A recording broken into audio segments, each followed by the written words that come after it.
Very most important topic number system, संख्या पद्धति, classification of number, संख्याओं का वर्गीकरण बताया जाएगा। यह एक ऐसा टॉपिक है जो लगभग क्लास 5 से लेकर क्लास 10th में भी है। नंबर सिस्टम अब बहुत ज्यादा समझने में बच्चों को प्रॉब्लम होती है इसको। और प्रीमियर नंबर क्या है, प्रीमियर संख्या क्या है, इंटीजर क्या है, होल नंबर्स क्या है, इरेशनल नंबर, समझ आ रहा है? इससे बहुत ज्यादा दिक्कत होती है। इमेजिनरी नंबर क्या होती है, तो आज इस वीडियो में सब कुछ क्या कर दिया जाएगा, क्लियर। कोई भी डाउट होगा जरूर पूछना है यहाँ पे। ओके, ठीक है। फर्स्ट आया है काल्पनिक नंबर किसे कहते हैं, इमेजिनरी नंबर किसे कहते हैं। देखिए, रूट के अंदर यदि माइनस में कोई भी संख्या दी गई है रूट के अंदर, तो वह कहलाती है इमेजिनरी नंबर, काल्पनिक संख्या। ये टॉपिक आपको मिलेगा फर्स्ट ईयर में, जैसे कि -2 हो गया, एंड -5 हो गया, एंड -1 हो गया। ये इमेजिनरी नंबर को रिप्रेजेंट करता है जिसकी वैल्यू होती है i। समझ आ रहा है? तो वे संख्याएं जो रूट के अंदर माइनस में है उसे बोला जाता है काल्पनिक संख्या, इमेजिनरी नंबर। इसके बाद है नंबर सिस्टम को 2 टाइप्स में डिवाइड किया गया है, काल्पनिक संख्या एंड वास्तविक संख्या। रियल नंबर, अब ये रियल नंबर क्या है, तो हो गया काल्पनिक नंबर जो निगेटिव में है, राइट। इसमें जो है इमेजिनरी नंबर छोड़ के बाकी जितनी भी संख्याएं होंगे सब क्या कहलाएंगे, रियल नंबर। रियल नंबर, अब रियल नंबर के अंदर आएगा हमारा रेशनल नंबर, इरेशनल नंबर, जितनी भी संख्याएं होती हैं, राइट। इसके बाद है जो वास्तविक संख्याएं होती हैं वो 2 टाइप्स की होती हैं। एक होता है रेशनल नंबर, परिमेय संख्या, और एक होता है इरेशनल नंबर, अपरिमेय संख्या। 7 में, 8 में, फिर से 10th में भी है। बहुत ज्यादा कंफ्यूजन बच्चों को रहता है, ये रेशनल नंबर किसे कहते हैं एंड इरेशनल नंबर किसे कहते हैं। इरेशनल नंबर के भी टाइप होते हैं, ठीक है। तो फिलहाल यहाँ पे जो भी टॉपिक लिखा गया है उसके बारे में ही एक्सप्लेन यहाँ पे करेंगे।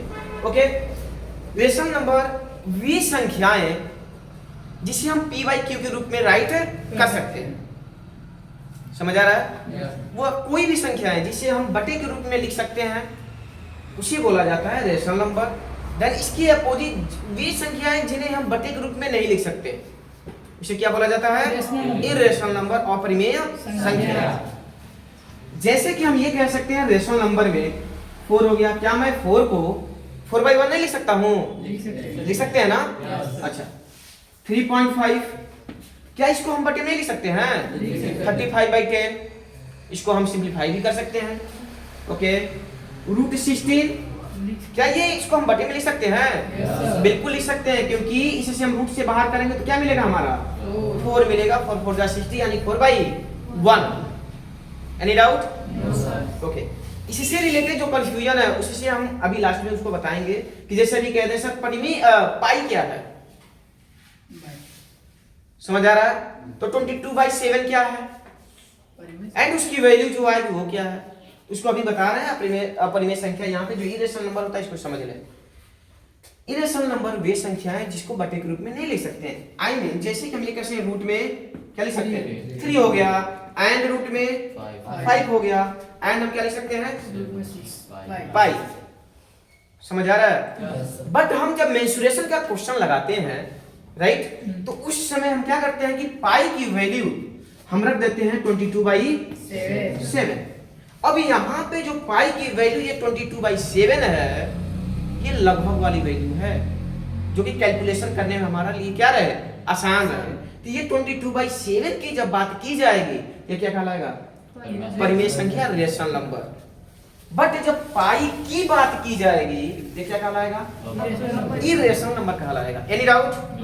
अच्छा, यहाँ पर बात करें पाई की वैल्यू, और हम जानते हैं कि पाई की वैल्यू होती है 3.1437 डैश करके बहुत सारे नंबर होते हैं, राइट। तो इसको हम बटे के रूप में नहीं लिख सकते हैं, इसलिए पाई की जो रियल वैल्यू होती है वो कभी भी परिमेय संख्या नहीं हो सकती। इसलिए पाई को हम रिप्रेजेंट करते हैं किसमें, इरेशनल नंबर में। अब पाई की वैल्यू जो हम लगभग में रख के जो सिंप्लीफाई करते हैं मेंसुरेशन में, वो जो वैल्यू होती है वो होती है रेशनल नंबर। समझ आ रहा है?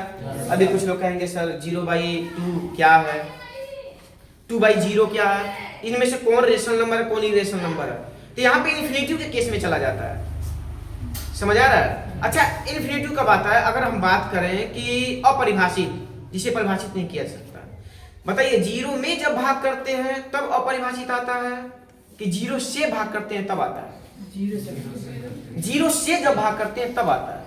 तो यहाँ पे 0 से जब भाग किसी संख्या में करेंगे, यानी कि 1/0, 1/0, इस कंडीशन में क्या होगा हमारा? इस कंडीशन में क्या हो जाएगा? अपरिमेय संख्या। समझ आ रहा है? लेकिन जब 0 में भाग करेंगे हम तो क्या हो जाएगा? कुछ समझ आया? सर 0 क्या परिमेय संख्या है? तो क्या 0/1 लिख सकते हैं? क्योंकि 0/1 की वैल्यू क्या आएगी? 0 ही तो आएगी। ठीक। इसके बाद है हमारा जो रेशनल नंबर है वो 2 टाइप्स का होता है। एक क्या है? इंटीजर, और एक क्या है? फ्रैक्शन। फ्रैक्शन का मतलब होता है वही बटे वाली संख्या। समझ आ रहा है? बटे वाली संख्या हो जाएगी। और यहाँ पे इंटीजर, पूर्णांक 3 टाइप्स के होते हैं। फ्रैक्शन में कोई डाउट है? नहीं। बटे वाली जो भी संख्या होगी फ्रैक्शन में होगी। समझ आ रहा है? इसके बाद समझे, इंटीजर में नेगेटिव भी आता है, पॉजिटिव भी आता है एंड जीरो उसमें इंक्लूड रहता है। अब कहेंगे सर ये बताइए, जब पॉजिटिव, नेगेटिव एंड पॉजिटिव, जब ऑलरेडी यहाँ पे 2 टाइप्स के नंबर्स हैं, पॉजिटिव एंड नेगेटिव, तो 0 को आप एक्स्ट्रा लिखे हैं। तो मैं यहाँ पर ये बता दूं कि 0 जो है वो ना पॉजिटिव है ना ही नेगेटिव संख्या है, इसलिए हम इसको अलग से लिखे हैं। तो यहाँ पे नेगेटिव नंबर जानते हैं कि नेगेटिव नंबर वो सभी नंबर्स जिसके पहले क्या लगा हो? माइनस का सिंबल लगा हो। समझ आ रहा है? माइनस का सिंबल लगा होगा तो क्या कहलाएगा वो? Negative number. जैसे कि अब -3 हो गया, -11 हो गया, -2 हो गया, एक्सेट्रा। राइट? अब बात करें पॉजिटिव नंबर का, जो भी नंबर है सब लिख दीजिए, 1 2 3 डैश करके लिखते जाइए। सभी के सभी क्या कहलाएंगे? Positive number. 0 ऑलरेडी 0 दिख रहा है। समझ आ गया? याद रहे, फॉरगेट नहीं होना चाहिए माइंड से। 0 पॉजिटिव एंड नेगेटिव के साथ नहीं होता ये। पॉजिटिव नंबर की बात करें तो इसमें भी ये 2 टाइप्स के होते हैं। यहाँ पे होल नंबर्स, जिसको बोला जाता है पूर्ण संख्या, एंड प्राकृतिक संख्या। यहाँ पर है पूर्ण संख्या। क्या होती है ना कि उसमें नेचुरल नंबर के साथ, नेचुरल नंबर है ना यहाँ पे, नेचुरल नंबर के साथ 0 क्या हो जाता है? ऐड हो जाता है। जैसे कि अगर हम होल नंबर की बात करें, इसका एग्जांपल देंगे तो 0 1 2 3 डैश, यानी कि 0 plus natural number. Got it? और बात करें यहाँ पे प्राकृतिक संख्या की तो 1 से स्टार्ट हो जाता है। समझ आ रहा है? 1 से स्टार्ट हो जाएगा, 1 2 3 डैश करके। याद रहे, होल नंबर में 0 इंक्लूड रहता है नेचुरल नंबर में। समझ आया? और नेचुरल नंबर 1 से स्टार्ट हो जाते हैं। ओके। अब बात यहाँ पे आती है कि इसी नंबर संख्या में देखा जाए तो prime number and composite number, ये भी 2 टाइप्स के नंबर होते हैं। अभाज्य संख्या एंड भाज्य संख्या। अभाज्य संख्या आप जानते हैं जिसके फैक्टर मात्र 2 होने चाहिए, एक तो वो खुद है और एक है। वो संख्या क्या कहलाती है? क्या कहलाते हैं? अभाज्य संख्या, प्राइम नंबर। जैसे हम 2 को कह सकते हैं, 2 भी तो है, 3 है, 5 है, 7 है कि नहीं है? ये हो गया हमारा प्राइम नंबर। समझ आया? अब यही पे बात करें भाज्य संख्या का। अब भाज्य संख्या की हम बात करें तो वो स्वयं के साथ साथ उसका कम से कम कितने होने चाहिए? 3 उसके भाज्य होने चाहिए। बट अगर 2 को कंसीडर करते हैं तो बताइए भाज्य है कि अभाज्य है? अभाज्य। देखिए यहाँ पे ऑलरेडी 2 आया हुआ है। समझ आ रहा है? ये हो जाएगा हमारा 4 6 8 9 नहीं होगा क्या? अगर यहाँ पूछ दिया जाए सबसे छोटी विषम भाज्य संख्या, क्या होगी? 9 होगा। समझ आ रहा है? पूछ दिया जाए सबसे छोटा सम अभाज्य संख्या, क्या कहेंगे? 2। क्या है? 2। ऐसे भी क्वेश्चन बनते हैं। समझ आ रहा है? अब यहाँ पे देखें, इसके अतिरिक्त देखा जाए तो odd number and even number, विषम संख्या एंड सम संख्या। तो विषम संख्या एग्जांपल क्या होगा? 3 होगा। 2 नहीं होगा? 5 7 9 नहीं होगा? 1 नहीं होगा क्या? ऑड नंबर क्या 1 होगा? होगा 2 होगा? होगा 2 नहीं होगा सम संख्या जो 2 से डिविजिबल हो, तो 2 तो खुद है ना, 2 क्या कहलाएगा? सम संख्या। 2 से कटने वाली संख्याएं छोड़ दीजिए, बाकी जितना नंबर बचा सभी के सभी क्या कहलाएंगे? Odd number. इवन नंबर 2 4 8 6 भी है ना, 10 12 ये सभी के सभी क्या कहलाएंगे? Even number. किसी भी टॉपिक में कोई भी डाउट है? No sir. ओके। एक और होता है, कोई छूट रहा है इसमें? को प्राइम नंबर, सह अभाज्य संख्या। अब यहाँ पे आपको ये समझना होगा कि सह अभाज्य संख्या जो होता है उसका एग्जांपल देखिए, ये ऑड भी हो सकता है, इवन भी हो सकता है, प्राइम भी हो सकता है, कंपोजिट भी हो सकता है। बट एक बात का ध्यान देना कि इसका जो HCF आना चाहिए ना, क्या आना चाहिए? 1 आना चाहिए। तो वे दोनों नंबर जो होंगे वो क्या कहलाएंगे? को प्राइम नंबर का कहलाएंगे। देखिए को प्राइम नंबर,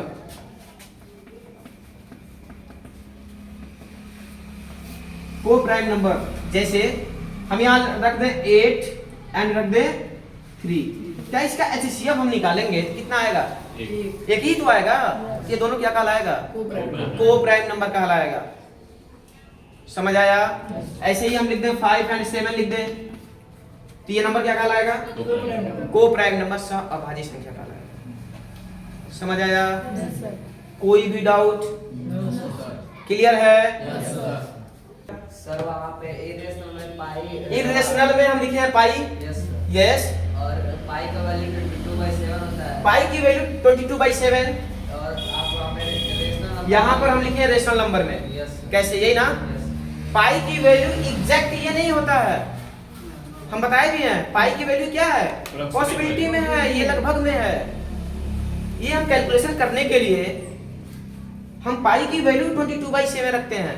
पाई की वैल्यू लगेगा, हम रख के सवाल लगाने तो लग चुका, क्योंकि पाई की वैल्यू जब हम रखते हैं लिखते जाएंगे खत्म होगा ही नहीं। तो क्या उसको हम बटे में लिख सकते हैं? क्या फ्रैक्शन में लिख पाएंगे? जब फ्रैक्शन में नहीं लिख पाएंगे, इसलिए उसको पाई क्या है? इरेशनल नंबर लिखा गया है। और उसकी जो मतलब संभावना, जो उसका लगभग पास की जो नंबर लिया गया है लगभग में, वो 22/7 लिया गया। तो ये तो ऑलरेडी फ्रैक्शन में है ना, इसलिए ये क्या कहलाएगा? रेशनल नंबर कहलाएगा। Any doubt?